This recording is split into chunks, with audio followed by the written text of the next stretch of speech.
এরপরে বিশ্বনবী নিষেধ করেছেন তোমরা একে অপরকে লাআনত দিবে না। দুই কারণে নারীরা জাহান্নামে যাবে বেশি। বিশ্বনবী মেরাজ থেকে এসে বললেন, ইয়া মা'আশারান নিসা, ও নারীরা, তাসাদ্দাকনা, তোমরা বেশি বেশি সদকা করো, দান খয়রাত করো। নারীরা বললেন কেন? আমাদের বললেন কেন? বিশ্বনবী বললেন, উরিতু কুন্না আকসারা আহলিন নার, আমি জাহান্নামে দেখেছি পুরুষের চেয়ে নারীরাই বেশি জাহান্নামী হবে। কি কারণে? দুইটা কারণ।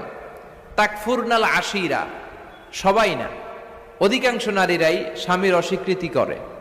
স্বামী যা দেয় এতে সন্তুষ্ট থাকতে চায় না, আছে না নাই? স্বামীর কি চাকরি, কি ব্যবসা, তার উপার্জন কতটুকু, এটাও আপনার দেখার দরকার, আছে না নাই?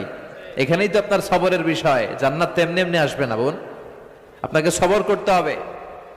স্বামীর নাশুকরি করবেন না। পাশের বাড়ির ভাবিরা তো এত মোটা নেকলেস কিনা দিছে, তুমি দাও না কেন? এদের ঘরে তো দামি সোফা সেট, আমার ঘরে নাই কেন? এদের তো এটা করে, এদের তো এটা দিছে হাজবেন্ড, আমারে দাও না কেন? এই যে নাশুকরি, এটা তাকে জাহান্নামী বানাবে।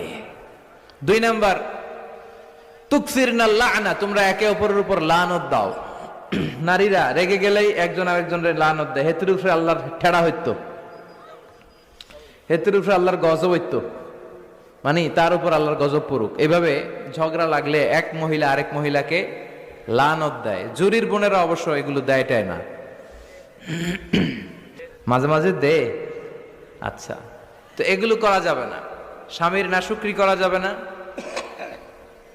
এরপর লানত দেয়া যাবে না। এই যে বিশ্বনবী যেগুলো নিষেধ করলেন, এগুলো থেকে যদি আমরা বেঁচে থাকি, আর যে চারটা কাজের কথা বললেন, এগুলো যদি আমরা করি, তাহলে জান্নাতে যাওয়ার পথকে আমাদের জন্য সহজ করে দিবে কে?